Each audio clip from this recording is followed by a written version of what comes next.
Hi guys and welcome back to the channel Deepak Yadav Education. Welcome to the daily current affairs of 18th of May 2023. तो guys आज है तारीख 18 मई 2023 और है Thursday. आज की तारीख से जितने भी मोस्ट इंपॉर्टेंट करंट अफेयर्स बनेंगे उन सभी करंट अफेयर्स को हम यहाँ पर डिटेल से डिस्कस करेंगे। ये वीडियो यूपीएससी और स्टेट पीएससी के पॉइंट ऑफ व्यू से काफ़ी ज़्यादा इंपॉर्टेंट हो जाता है। तो चलो शुभ आरंभ करते हैं। बट आगे बढ़ने से पहले मैं आपको बता दूं, हर रोज़ मॉर्निंग में राइट टाइम 5 बजे आपको ये वीडियो इसी चैनल पर मिल जाता है। तो आज कौन कौन समय पर वीडियो में प्रेजेंट हो चुका है नीचे लाइव चैट में ज़रूर से मेंशन करना। इस लेक्चर में हम लोग मेजरली इंडियन एक्सप्रेस के ऊपर फोकस करते हैं। इसके साथ साथ बाकी सारे इंपॉर्टेंट सोर्सेज जैसे कि PIB, down to earth, live minute के न्यूज़ आर्टिकल्स को भी प्रॉपर बैकग्राउंड इन्फॉर्मेशन के साथ में कवर करते हैं।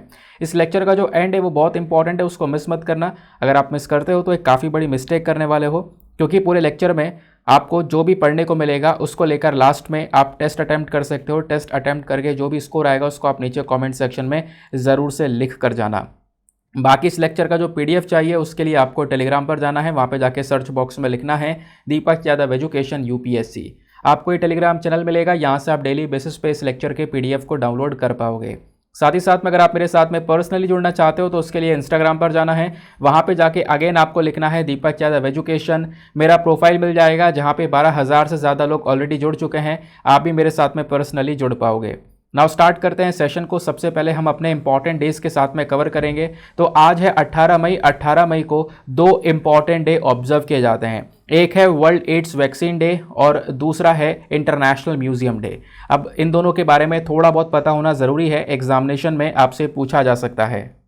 तो जो पहला हमारा डे होता है वो है वर्ल्ड एड्स वैक्सीन डे और HIV वैक्सीन अवेयरनेस डे। इसको हर साल 18 मई को ऑब्जर्व करते हैं। वैसे HIV और एड्स का मतलब होता क्या है? देखो, HIV का मतलब होता है ह्यूमन इम्यूनोडेफिशिएंसी वायरस और एड्स का मतलब होता है एक्वायर्ड इम्यूनोडेफिशिएंसी सिंड्रोम। अब एग्जैक्टली कंडीशन वो होती है, जैसे एड्स ना एक ऐसा कंडीशन है जहाँ पर जो इम्यून सिस्टम है वो पूरी तरह से ख़राब होने लगता है। और इम्यून सिस्टम ख़राब किसकी वजह से होता है? इस HIV वायरस की वजह से। एग्जैक्टली होता यह है कि बॉडी के अंदर में जो HIV वायरस इन्फेक्शन अगर किसी को हो जाता है तो उसका जो इम्यून सिस्टम है वो पूरी तरह से डैमेज हो जाता है। इम्यून सिस्टम बॉडी का वही हिस्सा है जिसके माध्यम से हमारी बॉडी बीमारी से बची रहती है। अगर वही चीज़ कमज़ोर हो जाए तो छोटी से छोटी बीमारी भी बहुत बड़ा असर बॉडी के ऊपर कर जाती है। तो HIV हमारे उसी इम्यून सिस्टम को डैमेज कर देता है। प्लस बॉडी की जो क्षमता होती है एक इन्फेक्शन से लड़ने की, वो क्षमता ख़त्म कर देता है। और ये जो बीमारी है HIV वायरस, ये एक इंसान से दूसरे इंसान में आराम से फैल सकता है, इन्फेक्टेड ब्लड के माध्यम से, सीमेन के माध्यम से। प्लस इसका कोई प्रॉपर सोल्यूशन नहीं है, बस थोड़ी बहुत दवाइयाँ हैं जिसके माध्यम से इस इन्फेक्शन को हम थोड़ा कंट्रोल कर सकते हैं और आगे बढ़ने से रोक सकते हैं। तो यही इतनी खतरनाक चीज़ होने की वजह से हर साल 18 मई को ये दिन ऑब्जर्व किया जाता है, ताकि जो हज़ारों रिसर्चर्स हैं, साइंटिस्ट हैं, हेल्थ प्रोफेशनल्स हैं, उन्होंने अपनी ज़िंदगी लगा दी है एड्स के लिए एक नई मेडिसिन लाने के लिए, इफ़ेक्टिव मेडिसिन लाने के लिए, उसी के लिए हम इनको याद करते हैं। क्लियर हो गया? जो सेकेंड डे मनाया जाता है 18 मई को वो है इंटरनेशनल म्यूज़ियम डे।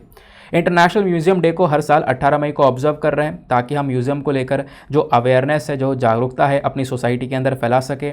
और ये जो पूरा इंटरनेशनल म्यूज़ियम डे है इसको क्रिएट किया गया था 1977 में, और क्रिएट करने वाली एक बॉडी है जिसका नाम है इंटरनेशनल काउंसिल ऑफ म्यूज़ियम। तो थोड़ा सा इंटरनेशनल काउंसिल ऑफ म्यूज़ियम के बारे में पढ़ लेते हैं। ये एक इंपॉर्टेंट बॉडी है, नॉन गवर्नमेंटल ऑर्गेनाइजेशन है जो कि म्यूज़ियम्स को ही प्रॉपरली डेडिकेट किया गया है। इसका हेडक्वार्टर फ्रांस के पेरिस में है। इसको 1946 में फाउंड किया गया था। फाउंडर हैं यहाँ पर इसके जे हैमलिन। ठीक है, अब आते हैं हम लोग अपने आर्टिकल्स डिस्कशन के ऊपर। सबसे पहला आर्टिकल और इम्पॉर्टेंट आर्टिकल होने वाला है बोविन वायरल डायरिया के बारे में। गायों को और भैंसों को होने वाली जो बीमारी है ये बहुत ज़्यादा खतरनाक है। डायरेक्टली यहाँ पर कह सकते हो कि उनका जो बॉडी स्ट्रक्चर है वो पूरी तरह से चेंज हो जाता है। बहुत प्रॉब्लम्स यहाँ पे गायों को फेस करनी पड़ती है इस वायरस इन्फेक्शन की वजह से, जिसको हम लोग बोलते हैं बोविन वायरल डायरिया वायरस। ठीक है, बोविन वायरल डायरिया वायरस। एक बार मैं फिर से बोल देता हूँ, ये यहाँ पर आपको देखने को मिल जाता है। हुआ क्या, ये न्यूज़ में क्यों है? क्योंकि हाल ही में जो साइंटिस्ट हैं उन्होंने एक ऐसे काफ को बना दिया है जो कि जीन एडिटिंग करने के बाद तैयार किया गया है। एक ऐसा काफ जिसके जो जीन है DNA RNA बेसिकली उसके अंदर कुछ बदलाव किए गए। बदलाव करने के बाद में एक ऐसा काफ तैयार हो चुका है जो कि इस बीमारी से अपने आप लड़ सकता है। किस बीमारी से? बोविन वायरल डायरिया वायरस की वजह से इससे लड़ सकता है। तो एग्जैक्टली इसी वजह से ये जो बीमारी है इसके बारे में चर्चा की जा रही है। ये बीमारी जो है ये एक इन्फेक्शियस डिजीज़ है। एक इन्फेक्शन यहाँ पर होने लगता है जानवर को, और ख़ासकर ये बीमारी जो गाय हैं उनको अफेक्ट करती है। उसके साथ साथ जो रूमिनेंट पॉपुलेशन है यानी कि और भी ऐसे जानवर जो कि घास फूस खाते हैं, हर्बीवोरस जानवर हैं, उनको भी यहाँ पर यह अफेक्ट करती है। ये बीमारी होती कैसे है? तो बोविन वायरल डायरिया वायरस की वजह से बीमारी फैलती है। इसका इफेक्ट क्या है? तो ये डायरेक्टली यहाँ पर गाय के रेस्पिरेटरी सिस्टम, उनके रिप्रोडक्टिव सिस्टम को डैमेज करती है, इम्यून सिस्टम को कमज़ोर कर देती है, जिसकी वजह से यहाँ पर छोटी से छोटी बीमारियाँ उनके ऊपर थोड़ा बुरा असर डालने लगती हैं। और प्लस यहाँ पर जो बीमारी है ये एक गाय से दूसरे गाय में भी ट्रांसमिट हो सकती है। प्लस ट्रांसमिट होने का तरीका एक और भी है, कॉन्टेमिनेट फोमाइट्स। ये क्या होता है? देखो, एक इंसान को मान लो इन्फेक्शन हो गया है, उसने जो कपड़े पहने हैं वो कपड़ा अगर कोई दूसरा व्यक्ति पहन ले तो इसकी वजह से वो जो इन्फेक्शन है वो फैल सकता है। फोमाइट बेसिकली इसी को बोलते हैं। फोमाइट क्या होता है ना, एक ऐसा ऑब्जेक्ट या फिर ऐसा मटेरियल जो कि इन्फेक्शन को कैरी कर सकता है। जैसे आपके कपड़े हो गए, कोई बर्तन हो गए, तो वो इन्फेक्शन को कैरी कर सकते हैं, ठीक है, उस ऑब्जेक्ट को बोलते हैं। तो बीमारी, ये वाली जो बीमारी है ना जिसके बारे में हमने अभी पढ़ा है, बोविन वायरल डायरिया वायरस, ये बीमारी इस फोमाइट से फैल सकती है। सपोज यहाँ पर पानी की बाल्टी है ना, कोई फीड बंक है या फिर यहाँ पर इक्विपमेंट है, उसके माध्यम से बीमारी फैल सकती है, ऐसा यहाँ पर बोला जा रहा है। आगे आते हैं नेक्स्ट आर्टिकल पर। अगले आर्टिकल में NTCA that is national tiger conservation authority के बारे में डिस्कशन किया गया है।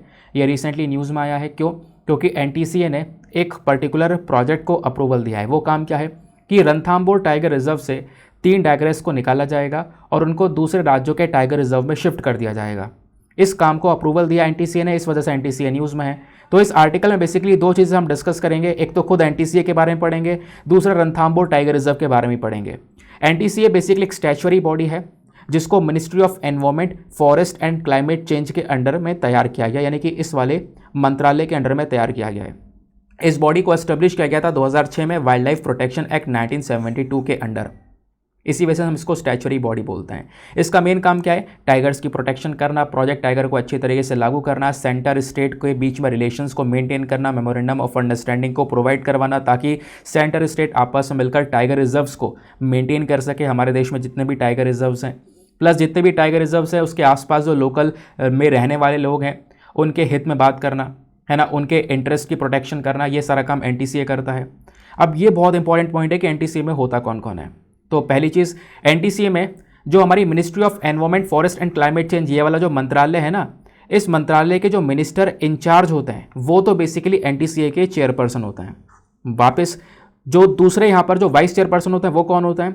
इसी मंत्रालय के मिनिस्टर ऑफ स्टेट इस एनटीसीए के वाइस चेयरपर्सन होते हैं। अब चेयरपर्सन और वाइस चेयरपर्सन के अलावा इसमें 3 और मेंबर्स होते हैं पार्लियामेंट के, और उसके साथ इसी मंत्रालय के सेक्रेटरी भी होते हैं और दूसरे मेंबर्स भी देखने को मिल जाते हैं। अब ये तो हमने एनटीसीए के बारे में डिस्कस कर लिया। दूसरा पॉइंट इस आर्टिकल में है रणथंभौर टाइगर रिजर्व। ये भी आपने पता होना चाहिए। रणथंभौर टाइगर रिजर्व कहाँ पर है? ये राजस्थान में आपको देखने को मिलेगा। ये इंडिया का मैप है। यहाँ पर आपको राजस्थान एक बड़ा सा स्टेट नज़र आएगा। राजस्थान के आसपास कई सारे स्टेट्स हैं जो कि इसके साथ में बाउंड्रीज़ को शेयर करते हैं। फॉर एग्जांपल नॉर्थ में आपको पंजाब देखने को मिलेगा, हरियाणा हो गया, इधर यहाँ पर उत्तर प्रदेश हो गया, मध्य प्रदेश एक बहुत ही बड़ी बाउंड्री को शेयर करता है, गुजरात भी एक काफ़ी बड़ी बाउंड्री को शेयर करता है, प्लस राजस्थान पाकिस्तान के साथ में भी एक लंबी चौड़ी इंटरनेशनल बाउंड्री को शेयर करता है। क्लियर हो गया? तो यह रणथंभौर टाइगर रिजर्व भी राजस्थान में है। खासकर राजस्थान में जो अरावली और विंध्या रेंज की पहाड़ियाँ हैं वहीं पर आपको ये टाइगर रिजर्व देखने को मिलेगा। इस टाइगर रिजर्व के सदर्न साइड में यानी कि नीचे चंबल नदी बहती है और ऊपर नॉर्थ साइड में बानस नदी बहती है। इसी टाइगर रिजर्व में एक किला भी है, रणथंभौर किला, जो कि वर्ल्ड हेरिटेज साइट की कैटेगरी में आता है। ठीक है। दूसरा, यहाँ का जब आप एरिया देखोगे, लैंडस्केप देखोगे, तो कई सारी झीलें, कई सारी नदियाँ इस टाइगर रिजर्व में आज के समय में देखने को मिल जाती हैं। उसके बाद कई सारे अलग अलग प्रकार के पेड़ पौधे और अलग अलग प्रकार के जानवर भी पाए जाते हैं। नेक्स्ट आर्टिकल पर आते हैं। अगले आर्टिकल में रेरा के बारे में डिस्कशन किया गया है। ये क्या है? यह है real estate regulation and development act. काफ़ी न्यूज़ में है और इसके बारे में आपने ज़रूर से पता होना चाहिए। जो प्रॉपर्टी डीलर्स होते हैं ना, प्रॉपर्टी का काम करते हैं, उन्हीं को लेकर, क्योंकि उसी पूरे पर्टिकुलर मामले को कंट्रोल करने के लिए जो ये एक्ट है वो यहाँ पे बनाया गया है। ये एक्ट न्यूज़ में क्यों है? क्योंकि जो हमारे union minister for housing and urban affair हैं, मतलब केंद्रीय आवास और शहरी मामले के जो मंत्री हैं, इन्होंने हाल ही में बोला है कि जो रेरा को लागू करने में तय की गई दूरी और इसकी जो सफलता है, इसकी कहानियों की इन्होंने सराहना की है। इस वजह से यहाँ पर ये न्यूज़ में है। और मैं आपको बता दूँ, ये चीज़ें आपसे कहीं पूछी नहीं जाएंगी, डायरेक्टली पूछा जाएगा रेरा के बारे में, क्योंकि ये तो कॉन्टेक्स्ट न्यूज़ में, इसके बेसिस पर आपने पता होना चाहिए कि हाँ एग्जामिनेशन में क्या पूछा जा सकता है मुझसे। तो रेरा, यह है real estate regulation and development act. इस एक्ट को इंडियन पार्लियामेंट ने पास किया था 2016 में। इसका मेन काम है कि हमारे देश का जो रियल एस्टेट सेक्टर है, जो प्रॉपर्टी से संबंधित पूरा सेक्टर है, जो क्षेत्र है, उसको रेगुलेट करना, उसको कंट्रोल करना। और इसी एक्ट के माध्यम से क्या होता है, एक रियल एस्टेट रेगुलेटरी अथॉरिटी को बनाया जाता है। हर एक राज्य में ये बॉडी को बनाया जाता है ताकि उस राज्य का रियल एस्टेट सेक्टर को वो बॉडी कंट्रोल कर सके।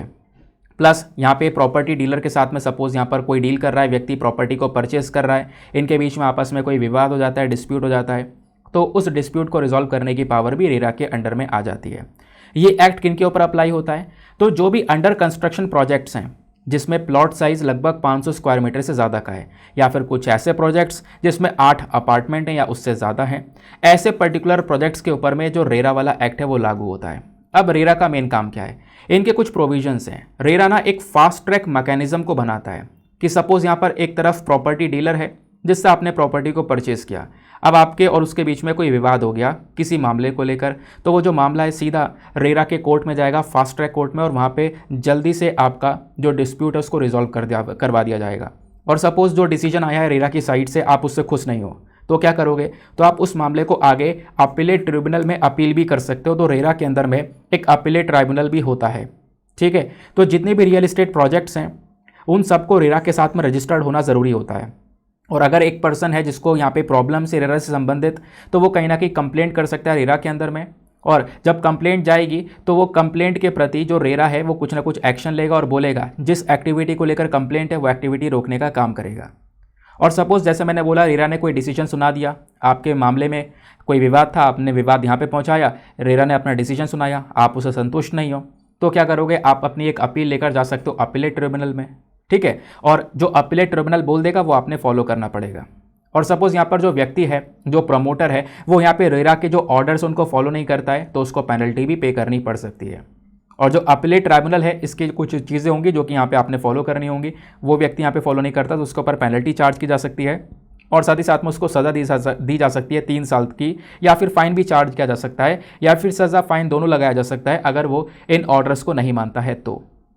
दूसरी चीज़, क्या रेरा से संबंधित मामले सिविल कोर्ट में जा सकते हैं? नहीं, सिविल कोर्ट के पास में कोई भी ज्यूरिसडिक्शन, कोई भी ऐसी पावर नहीं है जो कि रेरा और अपीलेट ट्राइब्यूनल के अंडर वाले मैटर को कंट्रोल कर सके। मतलब क्या है, जो हमारे पास में रेरा है और रेरा के अपीलेट ट्राइब्यूनल है, इसके अंडर जो मैटर आते हैं वहाँ पर सिविल कोर्ट के पास में उस मैटर को लेकर सिविल कोर्ट के पास में कोई पावर्स नहीं होती है, वो मैटर्स यही हैंडल करते हैं, ठीक है। आगे आते हैं ना दोस्तों, आगे बढ़ने से पहले मेक श्योर करना वीडियो पे जो लाइक का बटन है उसको प्रेस कर देना। एक छोटा सा हमारा टारगेट है 2K प्लस लाइक्स का, जिसको आप लोग यहाँ पर अचीव करवा सकते हो। साथ ही साथ मेरे साथ में इंस्टाग्राम पे ज़रूर ज्वाइन हो जाना जैसा मैंने आपको बताया है, ठीक है। तो 2000 लाइक्स का टारगेट है, आप प्लीज़ उसको अचीव करवाना। और आज जो है वीडियो है ना, इसमें आज आपको लास्ट में क्वेश्चंस मिलेंगे नहीं, क्योंकि आज मैं वीडियो इसको दोबारा रिकॉर्ड कर रहा हूँ। एक बार रिकॉर्ड कर दिया था मैंने, वो सेव नहीं हुआ, पता नहीं कैसे, अब मुझे दोबारा रिकॉर्ड करना पड़ रहा है, तो क्वेश्चंस मैं यहाँ पर रिकॉर्ड नहीं कर पाऊँगा। तो हम थोड़ा सा वीडियो को आज को शॉर्ट रखने की कोशिश करेंगे। जो हमारे आर्टिकल्स हैं उनको हम प्रॉपर कवर करेंगे, ठीक है, उसकी परेशानी नहीं होने वाली है। यहाँ पे बात की जा रही है जियोलॉजिकल सर्वे ऑफ इंडिया के बारे में। अब ये चर्चा में क्यों है, क्योंकि हाल ही में जियोलॉजिकल, देखो पहले मैं आपको एक बात बताता हूँ। अभी हमने देखा जम्मू एंड कश्मीर में लिथियम का भंडार पाया गया 5.9 मिलियन टन का। उसके बाद यह रिपोर्ट निकल कर आई कि राजस्थान के अंदर में भी लिथियम भंडार है, और जम्मू कश्मीर में जो हमें लिथियम भंडार मिला था उससे बड़ा भंडार राजस्थान में है। लेकिन मीडिया ने जो रिपोर्ट दिखाई है इस मामले को लेकर, वो जियोलॉजिकल सर्वे ऑफ इंडिया ने बोला ये सब बेसलेस है ना, सब बेसलेस है, यहाँ पर इसको लेकर कोई भी प्रूफ नहीं है अभी। इसी वजह से यहाँ पर geological survey of India news में है।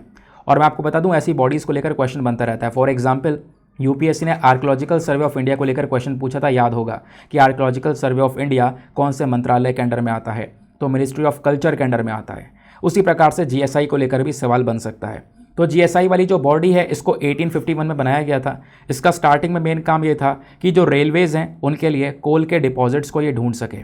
धीरे धीरे यहाँ पर इसकी पावर्स बढ़ती चली गई। आज यहाँ पर इसका मेन काम है क्या करना, जियोलॉजी को लेकर काम करना। जियोलॉजी क्या होती है, अर्थ की स्टडी करना, अर्थ की स्टडी करना, मैपिंग को तैयार करना, जियोलॉजिकल मैपिंग करना, कहाँ कहाँ पर इंडिया में मिनरल रिसोर्सेज हैं उसकी मैपिंग करना, वो सारा काम यहाँ पर जीएसआई आज के समय में करता है।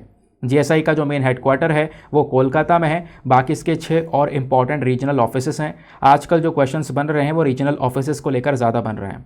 तो रीजनल ऑफिसेस कहाँ कहाँ पर हैं, लखनऊ, जयपुर, नागपुर, हैदराबाद, शिलोंग और कोलकाता में, ठीक है। बाकी हर एक राज्य की अपनी खुद की यूनिट होती है। जियोलॉजिकल सर्वे ऑफ इंडिया की ध्यान रखना है, इसका मेन हेडक्वार्टर कोलकाता में है। ये एक ऐसी बॉडी है जिसका हेडक्वार्टर दिल्ली में नहीं है, ध्यान रखना। तो जियोलॉजिकल सर्वे ऑफ इंडिया कौन से मिनिस्ट्री में आता है? मिनिस्ट्री ऑफ माइंस के अंडर में आता है, ये भी आपने ध्यान रखना है।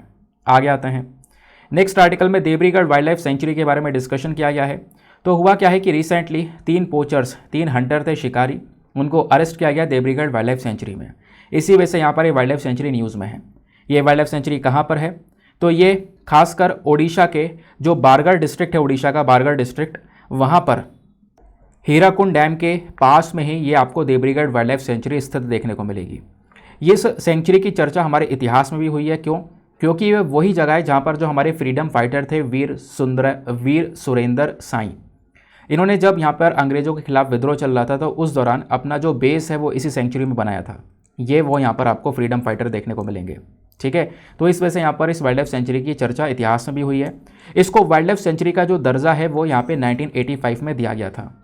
तो यह ओडिशा में है, तो ओडिशा की लोकेशन देख लो, ये रहा ओडिशा। ओडिशा के आसपास कौन कौन से स्टेट्स है जो कि इसके साथ में बाउंड्रीज को शेयर करते हैं? तो नॉर्थ में वेस्ट बंगाल है, झारखंड है, छत्तीसगढ़ है, और इधर यहाँ पर नीचे आंध्र प्रदेश है, और इधर इसके साइड में ईस्टर्न साइड में आपको बे ऑफ बंगाल देखने को मिल जाएगा। ठीक है, आगे आते हैं। फिर बात की जा रही है कोको आइलैंड्स के बारे में। तो कोको आइलैंड्स रिसेंटली न्यूज़ में आए क्योंकि रिसेंटली एक रिपोर्ट निकल कर आई है जहाँ पे बोला जा रहा है कोको आइलैंड पर थोड़ा बहुत मिलिटराइजेशन देखने को मिल रहा है, और कहीं ना कहीं यहाँ पर कोको आइलैंड पर डेवलपमेंट हो रहा है, मिलिट्री बेस बनाया जा रहा है, ऐसा यहाँ पर चीज़ें पता लगी हैं। ठीक है, इस वजह से कोको आइलैंड न्यूज़ में है। तो कोको आइलैंड एक समय पर भारत का हुआ करता था, बोला जाता है कोई इंडिया का था, बट यहाँ पर ये म्यांमार को दे दिया गया। तो आज के समय में ये आइलैंड म्यांमार के कंट्रोल में है। ये कहाँ पर है? तो बे ऑफ बंगाल में। अभी आपने देखा था ना ओडिशा, ये रहा ईस्टर्न साइड में, ये बे ऑफ बंगाल है। तो इसी बे ऑफ बंगाल में ये जस्ट बीच में छोटा सा कोको आइलैंड है। यहाँ पर ये हमारे अंडमान निकोबार आइलैंड है। अंडमान निकोबार आइलैंड के जस्ट पास में कोको आइलैंड है, लेकिन ये म्यांमार के कंट्रोल में है, जबकि म्यांमार से काफ़ी दूर है। ठीक है, अब हुआ क्या, म्यांमार ने ये आइलैंड चाइना को थमा दिया है। चाइना लगातार इस आइलैंड पर बेस बना रहा है, डेवलपमेंट कर रहा है, जो कि इंडिया के लिए एक चिंता वाली बात हो सकती है। वही चीज़ें, वही डेवलपमेंट यहाँ पर पाए गए हैं, वही डेवलपमेंट यहाँ पर डिटेक्ट करे गए हैं। इसी वजह से ये कोको आइलैंड्स न्यूज़ में बने हुए हैं। ठीक है, तो कोको आइलैंड यहाँ पर छोटा सा ग्रुप ऑफ आइलैंड है जो कि बे ऑफ बंगाल में स्पेशली स्थित है। ठीक है, उसके बाद में ये म्यांमार का हिस्सा है, जैसे मैंने आपको बताया। अंडमान निकोबार आइलैंड का जैसा वेजिटेशन देखने को मिलेगा वैसा ही बिल्कुल यहाँ पर कोको आइलैंड्स पर है। इतिहास का अगर हम देखें इस कोको आइलैंड का, तो 19वीं सेंचुरी में जो ब्रिटिश गवर्नमेंट थी, इन्होंने यहाँ पर अंडमान वाले आइलैंड पर एक पीनल कॉलोनी को बनाया। किस चीज़ के लिए? जो कॉन्विक्ट थे, जो अपराधी थे, उनके लिए एक पीनल कॉलोनी बनाई गई अंडमान आइलैंड पर। वहाँ पे जो खाना वगैरह पहुँचाया जाता था वो कोको आइलैंड से ही आया करता था। तो कोको आइलैंड का इतिहास में ये रोल था। उसके अलावा ब्रिटिश गवर्नमेंट ने जो ये कोको आइलैंड है, इसको म्यांमार की एक फैमिली थी, जातवेद फैमिली, उनको रेंट पर दे दिया था। उसके बाद 1882 में जो ये आइलैंड है ये ऑफिशियली ब्रिटिश म्यांमार का हिस्सा बन गया था, ब्रिटिश बर्मा का हिस्सा बन गया था। देन उसके बाद में ये जो आइलैंड है बाद में सेल्फ गवर्निंग आइलैंड बन गया, सेल्फ गवर्निंग कॉलोनी बन गया। इसको खुद यहाँ पर अपने आप ही गवर्न करने वाली यहाँ पर कॉलोनी बन गई थी। कब? जब म्यांमार ब्रिटिश इंडिया से अलग हो गया था 1937 में। तो ये कोको आइलैंड का थोड़ा सा आपको यहाँ पर हिस्ट्री देखने को मिल जाती है। नेक्स्ट आर्टिकल में एक इंपॉर्टेंट पर्सनैलिटी है रविन्द्रनाथ टैगोर जी, इनके बारे में डिस्कशन किया गया था। हाल ही में प्रधानमंत्री ने जो ये रविन्द्रनाथ टैगोर जी, इनकी बर्थ एनिवर्सरी पर इनको श्रद्धांजलि दी है, इस वजह से ये न्यूज़ में है। रविन्द्रनाथ टैगोर जी के बारे में ज़्यादा कुछ जानने की ज़रूरत नहीं, आपको पता है, पहले से ही काफ़ी कुछ जानते हो। इन्होंने कितना ज़्यादा महान काम किए हैं, कितना बड़ा कॉन्ट्रीब्यूशन है इनका इंडिया के प्रति। एक जाने माने पोएट हैं, लिटरेचर हैं, फिलोसोफर हैं, और एशिया के पहले नोबेल लॉरेट। पूरे एशिया में पहले ये व्यक्ति बने थे जिनको नोबेल प्राइज़ मिला था लिटरेचर की कैटेगरी में। इनका जन्म हुआ था कोलकाता में 7 मई 1861 में। देवेंद्र नाथ टैगोर जी के ये बेटे हैं, जो कि खुद यहाँ पर एक फेमस फिलोसोफर हुआ करते थे, रिलीजियस रिफॉर्मर हुआ करते थे। रविन्द्रनाथ टैगोर जी को जाना जाता है बर्ड ऑफ बंगाल के नाम से। लोग यहाँ पर इनको गुरुदेव के नाम से बुलाया करते थे। इन्होंने कई सारी कविताएं लिखी हैं, प्लस इंडियन कल्चर इन्होंने वेस्टर्न साइड पहुँचाया। 1913 वो समय था जब ये पहले नॉन यूरोपियन पर्सन बने, यानी ऐसे व्यक्ति जो यूरोप से बिलोंग नहीं करते थे, उनको नोबेल प्राइज़ मिलता है लिटरेचर के लिए। दूसरा, इन्होंने यहाँ पे काफ़ी सारे आर्ट, म्यूजिक, इसको लेकर यहाँ पे काफ़ी कुछ काम किया है। इन्होंने लगभग 2230 गाने लिखे हैं, प्लस 3000 से ज़्यादा पेंटिंग्स करी हैं। इनके जो गाने हैं उनको हम रविंद्र संगीत के नाम से जानते हैं। रविन्द्रनाथ टैगोर जी ने भारत का नेशनल एंथम भी लिखा है। आपसे क्वेश्चन बन सकता है कि पूछा जा सकता है कि रविन्द्रनाथ टैगोर जी ने कौन कौन से देश का नेशनल सॉन्ग लिखा है, तो क्या होगा? तो बता देना किसी देश का नेशनल सॉन्ग नहीं लिखा है। तो आप कहोगे अभी तो ऊपर बता रहे थे, ये नेशनल एंथम है, ध्यान रखना। नेशनल एंथम और नेशनल सॉन्ग में डिफरेंस है। नेशनल एंथम हमारा जनगण मन और नेशनल सॉन्ग क्या है, वंदे मातरम। तो जनगण मन लिखा गया है रविन्द्रनाथ टैगोर जी के थ्रू। इंडिया का नेशनल एंथम के साथ साथ बांग्लादेश का नेशनल एंथम भी रविन्द्रनाथ टैगोर जी ने लिखा है। प्लस जो श्रीलंका का नेशनल एंथम है वो भी यहाँ पर इन्हीं के वर्क से इंस्पायर होकर लिखा गया है। ठीक है, इनको नाइटहुड का अवार्ड दिया गया था 1915 में, लेकिन जो जलियांवाला बाग हत्याकांड हुआ इस मैसेकर के बाद में इन्होंने ये अवार्ड वापस कर दिया। ये पॉइंट बहुत बहुत इंपॉर्टेंट है, इसको दिमाग में बैठा लेना है। विश्व भारती यूनिवर्सिटी लगभग तीसरी चौथी बार न्यूज़ में है। विश्व भारती यूनिवर्सिटी जिसको हम लोग बोलते हैं शांति निकेतन में, ये यूनिवर्सिटी आपको देखने को मिल जाती है। इस यूनिवर्सिटी को रविन्द्रनाथ टैगोर जी ने ही फाउंड किया था। यहीं पर मैं आप लोगों से एक छोटा सा क्वेश्चन पूछना चाहूँगा। क्वेश्चन क्या है कि जो ये विश्व भारती यूनिवर्सिटी, इसके पहले वाइस चांसलर कौन थे? आपको मैंने थोड़े दिनों पहले पढ़ाया था, बताओ कौन थे पहले vice chancellor? Now Rabindranath Tagore ji के और बहुत सारी फेमस पोइट्री हैं। गीतांजलि पोइट्री आपको देखने को मिल जाएगी, जिसकी वजह से इनको लिटरेचर में प्राइज़ मिला था, नोबेल प्राइज़ 1913 में। उसके अलावा कई सारे पब्लिकेशंस है, सोनार तारी, मानसी, देन उसके बाद में इन्होंने कई सारी नोवेल्स, प्लेस, शॉर्ट स्टोरीज़ इनको भी यहाँ पर लिखा है। अगले आर्टिकल पर आते हैं। नेक्स्ट आर्टिकल में इम्प्रोवाइज एक्सप्लोसिव डिवाइस के बारे में डिस्कशन किया गया है। तो रिसेंटली यहाँ पर 5 इंडियन आर्मी के पर्सनल थे, इंडियन आर्मी के जवान थे जो कि शहीद हो गए इसी एक्सप्लोसिव डिवाइस के एक्सप्लोजन की वजह से। राजौरी डिस्ट्रिक्ट की बात है, जिस वजह से यहाँ पर ये इस प्रकार के जो डिवाइस है वो न्यूज़ में आ चुके हैं। तो क्या होते हैं इम्प्रोवाइज्ड एक्सप्लोसिव डिवाइस, इसको डिस्कस करेंगे। ये जो डिवाइस एक प्रकार का अनकन्वेंशनल वेपन है, एक ऐसा हथियार जो कि बाकी सारे बॉम्ब से अलग होता है। एक ऐसा बॉम्ब जो कि अलग अलग तरीके में, अलग अलग वेराइटी ऑफ वेज में यहाँ पर इसको एक्टिवेट किया जा सकता है। एक ऐसा डिवाइस जिसको क्रिमिनल्स, टेररिस्ट, बॉम्बर्स ये सब लोग यहाँ पर यूज़ करते हैं। अब यहाँ पर ना ये जो इम्प्रोवाइज डिवाइस है ना, ये अलग अलग फॉर्म में आता है, अलग अलग प्रकार में आता है। स्मॉल पाइप बॉम्ब आता है, अलग अलग प्रकार में यहाँ पर आप कह सकते हो ये देखने को मिल जाता है। ये आप देख पा रहे होंगे, ये जो नीचे पड़ा है ना, ये भी एक प्रकार का एक्सप्लोसिव डिवाइस है। इसके ऊपर अगर जैसे ही प्रेशर पड़ेगा वैसे ही विस्फोट हो जाएगा, बड़ा धमाका करेगा ये। इसी को हम लोग इम्प्रोवाइज एक्सप्लोसिव डिवाइस बोलते हैं। फॉर एग्जाम्पल कभी कभी ऐसा होता है कि ज़मीन के नीचे, सड़क के नीचे यहाँ पर इसको बिछा दिया जाता है। सड़क के नीचे बिछा देंगे, गाड़ी ऊपर से जाएगी, जैसे ही प्रेशर पड़ेगा ये फट जाएगा, और ये सिनेरियो देखने को मिलेगा। ऐसा ही यहाँ पर राजौरी डिस्ट्रिक्ट में हुआ था। ठीक है, तो ये जो एक्सप्लोसिव डिवाइस है काफ़ी खतरनाक हो सकते हैं। यह कितना बड़ा धमाका कर सकते हैं वो डिपेंड करता है इनके साइज़ के ऊपर, कि इनका साइज़ कितना बड़ा है, कंस्ट्रक्शन कैसा है ना, आपने कहाँ पर प्लेस किया है, उस चीज़ के ऊपर डिपेंड करता है। ये जो टर्म है एक्सप्लोसिव डिवाइस का, ये टर्म आया कहाँ से है? तो जो इराक वॉर हुआ था, उसी इराक वॉर के समय पर यहाँ पर जो इराक वॉर शुरू हुआ था ना 2003 में, उसी के बाद यहाँ पर ये जो टर्म एक्सप्लोसिव डिवाइस का वो यूज़ किया गया था। ये जो एक्सप्लोसिव डिवाइस है, इसका एलिमेंट क्या होता है मैं आपको बता दूँ, उसमें क्या क्या यूज़ होता है पहले ये ज़रूर जानो। मटेरियल्स क्या होते हैं इसमें? तो ज़्यादातर ऐसे मटेरियल होते हैं जो कि कॉमनली अवेलेबल होते हैं, जैसे फर्टिलाइज़र, खाद हो गया, गन पाउडर, हाइड्रोजन पेरोक्साइड हो गया। इन्हीं का यहाँ पर यूज़ किया जाता है इस आईईडी के अंदर में एज अ एक्सप्लोसिव मटेरियल्स। जो ये एक्सप्लोसिव्स होते हैं इसके अंदर में फ्यूल प्लस यहाँ पर ऑक्सीडाइज़र वगैरह भी आपको देखने को मिल जाती हैं, जिससे ये कहीं ना कहीं बहुत ज़्यादा बड़ा धमाका क्रिएट करने में सक्सेसफुल होता है। तो थोड़े कम समय में हम लोगों ने वीडियो समाप्त कर दिया। वैसे आज के क्वेश्चन मैंने लगा रखे हैं, आप इन क्वेश्चन को खुद से अटैम्प्ट कर सकते हो। चलो मैं आपको पढ़ाई देता हूँ, क्वेश्चन भी पढ़ाई देता हूँ। चलो लाइन से क्वेश्चन डिस्कस करना स्टार्ट करते हैं। पहले मैं आपको स्टार्टिंग से सारे क्वेश्चंस बताऊंगा, उनको अटेम्प्ट करना, स्कोर निकलना नीचे कमेंट सेक्शन में। फिर लाइन से मैं आपको सारे क्वेश्चंस के एक साथ आंसर्स भी बता दूंगा। पहला क्वेश्चन बात करता है बोवाइन वायरल डायरिया को लेकर। बोवाइन वायरल डायरिया को लेकर 2 स्टेटमेंट दिए गए हैं, बताओ कौन सा स्टेटमेंट सही है। पहला स्टेटमेंट, ये एक प्रकार की इन्फेक्शियस डिजीज़ है जो कि यहाँ पर गायों के अंदर फैलती है, प्लस दूसरे जो हमारे हर्बीवोरस जानवर है, गाय घास फूस खाने वाले जानवर है, उनके अंदर भी फैल जाती है। दूसरा स्टेटमेंट, इस डायरिया की वजह से जो इम्यून सिस्टम है वो पूरी तरह से सप्रेस हो जाता है, बहुत कमज़ोर हो जाता है, और इससे कहीं ना कहीं रेस्पिरेटरी और रिप्रोडक्टिव प्रॉब्लम्स भी होने लगती हैं गायों के अंदर में। तो बताओ कौन सा स्टेटमेंट सही है? Option A 1 only, option B 2 only, option C दोनों सही हैं, या फिर ऑप्शन डी दोनों गलत हैं। ना अगले क्वेश्चन पर आते हैं। नेक्स्ट क्वेश्चन में पूछा गया है कि नेशनल टाइगर कंजर्वेशन अथॉरिटी को लेकर 2 स्टेटमेंट्स हैं, बताओ कौन सा स्टेटमेंट सही है। पहला स्टेटमेंट, ये जो नेशनल टाइगर कंजर्वेशन अथॉरिटी है ये एक स्टैच्यूटरी बॉडी है जो कि ministry of environment, forest and climate change के अंडर में आती है। सेकंड स्टेटमेंट, जो ministry of environment, forest, climate change के सेक्रेटरी होते हैं वही बेसिकली एनटीसीए के चेयरपर्सन भी होते हैं। तो बताओ कौन सा स्टेटमेंट सही है। Option A 1 only, option B 2 only, option C दोनों सही हैं, या फिर ऑप्शन डी दोनों के दोनों गलत हैं। ना अगले क्वेश्चन पर आते हैं। नेक्स्ट क्वेश्चन में आपसे पूछा गया real estate regulation and development act को लेकर, रेरा को लेकर।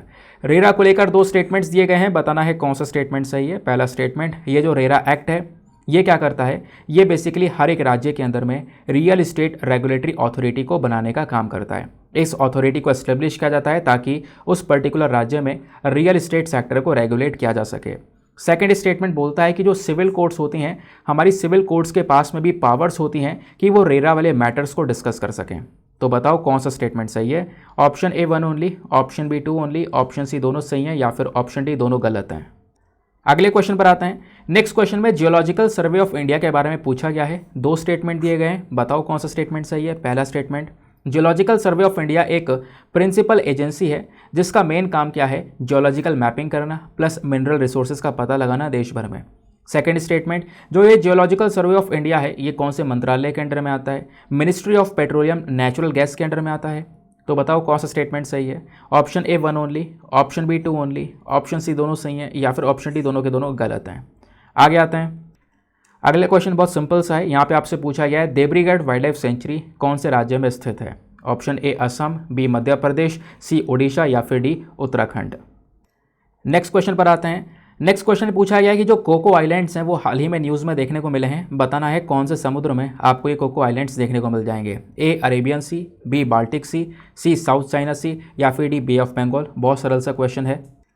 अगले क्वेश्चन में पूछा गया है रविन्द्रनाथ टैगोर जी को लेकर। रविन्द्रनाथ टैगोर जी को लेकर दो स्टेटमेंट दिए गए हैं, बताना है कौन सा स्टेटमेंट सही है। पहला स्टेटमेंट, ये पहले नॉन यूरोपियन थे जिनको नोबेल प्राइज़ मिला है इकोनॉमी में। सेकेंड स्टेटमेंट, ये सत्येंद्र नाथ टैगोर जी के बेटे हैं, सत्येंद्र नाथ टैगोर जी जो कि एक फेमस सोशल रिफॉर्मर हुआ करते थे। तो बताओ कौन सा स्टेटमेंट करेक्ट है। Option A 1 only, B 2 only, C दोनों सही हैं या फिर डी दोनों गलत हैं। अगले क्वेश्चन में पूछा गया है इम्प्रोवाइज एक्सप्लोसिव डिवाइस को लेकर। तो जो इम्प्रोवाइज्ड एक्सप्लोसिव डिवाइस होते हैं उसको लेकर दो स्टेटमेंट्स हैं, बताओ कौन सा स्टेटमेंट सही है। पहला स्टेटमेंट, ये एक प्रकार का अनकन्वेंशनल वेपन है, दूसरे वेपन से अलग होता है, प्लस यहाँ पे आप इसको किसी भी प्रकार में एक्टिवेट कर सकते हो। सेकेंड स्टेटमेंट, जो इस डिवाइस से धमाका होता है वो डिपेंड करता है इसके साइज़ के ऊपर, कहाँ पर प्लेस किया है, कहाँ पे रखा गया, उन चीज़ों के ऊपर। तो बताओ कौन सा स्टेटमेंट सही है। Option A 1 only, B 2 only, C दोनों सही हैं या फिर डी दोनों गलत हैं। तो दोस्तों ये थे आज के हमारे सारे के सारे क्वेश्चंस। आई होप आप लोगों ने मैक्सिमम क्वेश्चंस को बिल्कुल सही अटेम्प्ट किया होगा। फटाफट आंसर्स को देखेंगे, आप रीमैच करना, जो भी आपका स्कोर आता है वो नीचे कमेंट सेक्शन में मुझे ज़रूर बताना। तो आखिरी क्वेश्चन से आंसर्स को देखना स्टार्ट करेंगे। यहाँ पर क्वेश्चन में पूछा गया था इम्प्रोवाइज एक्सप्लोसिव डिवाइस को लेकर दो स्टेटमेंट्स हैं, बताओ कौन सा सही है। तो यहाँ पर दोनों के दोनों स्टेटमेंट सही हैं। पहला, ये एक प्रकार का अनकन्वेंशनल एक्सप्लोसिव वेपन है, ठीक है, जिसको किसी भी तरीके से एक्टिवेट किया जा सकता है। सेकेंड वाला, जो इससे डैमेज होता है वो डैमेज यहाँ पर इसके साइज़ के ऊपर, कंस्ट्रक्शन के ऊपर प्लस प्लेसमेंट के ऊपर डिपेंड करता है, ये भी सही है। तो option number C both 1 and 2 is the correct answer. फिर अगले क्वेश्चन में आपसे पूछा गया था रविन्द्रनाथ टैगोर जी को लेकर, बताओ कौन सा स्टेटमेंट सही है। यहाँ पे दोनों के दोनों स्टेटमेंट गलत हैं। कैसे? पहले स्टेटमेंट बोला गया है कि ये पहले नॉन यूरोपियन पर्सन है जिनको नोबेल प्राइज़ मिला था इकोनॉमी में। नहीं, ये बात गलत है। इनको नोबेल प्राइज़ मिला तो ज़रूर था लेकिन इकोनॉमी में नहीं, लिटरेचर में मिला था, ठीक है। सेकेंड स्टेटमेंट भी गलत है। क्यों? यहाँ पे लिखा गया है कि रविन्द्रनाथ टैगोर जी बेटे थे सत्येंद्र नाथ टैगोर जी के। नहीं, सत्येंद्र नाथ टैगोर जी के नहीं, देवेंद्र नाथ टैगोर जी के सन थे। तो इस वजह से ऑप्शन नंबर डी नेदर 1 नर 2। फिर अगले क्वेश्चन में आपसे पूछा गया था कोको आइलैंड हाल ही में न्यूज़ में देखने को मिले हैं, बताना है कौन से वाले समुद्र में ये कोको आइलैंड स्थित हैं। तो इसका सही उत्तर है option number D Bay of Bengal. Next question पर आते हैं। अगले क्वेश्चन में आपसे पूछा गया था देवरीगढ़ वाइल्ड लाइफ सेंचुरी कौन से राज्य में स्थित है। तो इसका सही उत्तर है ऑप्शन नंबर सी ओडिशा। फिर नेक्स्ट क्वेश्चन में पूछा गया था जियोलॉजिकल सर्वे ऑफ इंडिया को लेकर, बताओ कौन सा स्टेटमेंट सही है। पहला स्टेटमेंट, ये एक इंपॉर्टेंट प्रिंसिपल एजेंसी है जिसका मेन काम है जियोलॉजिकल मैपिंग करना और साथ ही साथ में मिनरल रिसोर्सेज का पता लगाना। सही बात है। सेकेंड स्टेटमेंट, ये एक ऐसी बॉडी है जो कि ministry of petroleum and natural gas के अंडर में आती है। ये बात गलत है क्योंकि ये मिनिस्ट्री ऑफ माइंस के अंडर में आती है, ना कि ministry of petroleum and natural gas. तो इसका सही उत्तर कौन सा हो जाएगा? Option number A 1 only. Next question पर आते हैं। अगला क्वेश्चन आपसे पूछा गया था रेरा को लेकर, real estate regulatory development act को लेकर। बताओ कौन सा स्टेटमेंट सही है। तो यहाँ पर केवल पहला वाला सही है, दूसरा वाला गलत है, क्योंकि इस एक्ट के तहत बिल्कुल क्या बोला जाता है कि हर एक स्टेट के अंदर में एक रियल इस्टेट रेगुलेटरी अथॉरिटी को एस्टेब्लिश करना ज़रूरी है, जो कि रियल इस्टेट सेक्टर को कंट्रोल करने का काम करती है। सेकंड स्टेटमेंट हमारा रॉन्ग है, क्योंकि यहाँ पे बोला जा रहा है कि रेरा के जो मैटर्स हैं वो सिविल कोर्ट भी देख सकता है। ऐसा कुछ नहीं है, सिविल कोर्ट्स के पास में रेरा के मैटर्स को देखने की पावर्स नहीं है। तो option number A one only is the correct answer. तो दोस्तों उसके बाद आता है अगला क्वेश्चन। यहाँ पे बात की जा रही है नेशनल टाइगर कंजर्वेशन अथॉरिटी के बारे में। बताओ एनटीसीए को लेकर कौन सा स्टेटमेंट सही है। तो यहाँ पर केवल पहला स्टेटमेंट सही है, दूसरा गलत है, क्योंकि एक स्टैचुरी बॉडी है ये जो ministry of environment forest climate change के अंडर में आती है। लेकिन सेकंड स्टेटमेंट गलत है। सेकंड स्टेटमेंट बोला गया है कि इसी मिनिस्ट्री के सेक्रेटरी ही एनटीसीए के चेयरपर्सन होता है। नहीं, ऐसा नहीं है। जब मैंने आपको एनटीसीए का कंपोजिशन पढ़ाया था तो आपको बताया था कि इस मंत्रालय के जो मिनिस्टर इंचार्ज होते हैं वो चेयरपर्सन होते हैं, ना कि सेक्रेटरी। सेक्रेटरी यहाँ पर इसके दूसरे मेंबर होते हैं, लेकिन चेयरपर्सन मिनिस्टर इंचार्ज होते हैं। ठीक है, आगे आते हैं। फिर आपसे बोवाइन वायरल डायरिया को लेकर सवाल पूछा गया। बताओ कौन सा स्टेटमेंट सही है। दोनों के दोनों सही हैं। एक प्रकार का इन्फेक्शियस डिजीज़ है जो कि यहाँ पर गाय के अंदर में, प्लस दूसरे यहाँ पे पॉपुलेशंस में फैलता है जो हर्बीवोरस पॉपुलेशंस होती हैं। सेकेंड स्टेटमेंट भी सही है, क्योंकि इस वायरल डिजीज़ की वजह से क्या होता है, जो इम्यून सिस्टम है वो काफ़ी कमज़ोर हो जाता है। उसके साथ साथ रेस्पिरेटरी और रिप्रोडक्टिव इश्यूज़ भी यहाँ पर हमारे एनिमल्स में होने लगते हैं। तो option number C both 1 and 2 is the correct answer. तो गाइज़ यहाँ पे ये था आज का पूरा डिस्कशन। आई होप आपको मज़ा आ चुका होगा और आप लोगों ने मैक्सिमम क्वेश्चंस को बिल्कुल सही अटैम्प्ट किया होगा। तो कितना स्कोर आया है ज़रा नीचे कमेंट सेक्शन बताओ, कहाँ पे मिस्टेक की है वो भी बताना, और कोशिश करना कल मिस्टेक ना करो। अच्छे से कंसंट्रेशन के साथ में वीडियो को सुनोगे तो आप मिस्टेक नहीं करोगे। नाउ मिलते हैं आपसे अगले वीडियो में। आज के लिए bye bye, have a nice day, thank you and Jai Hind.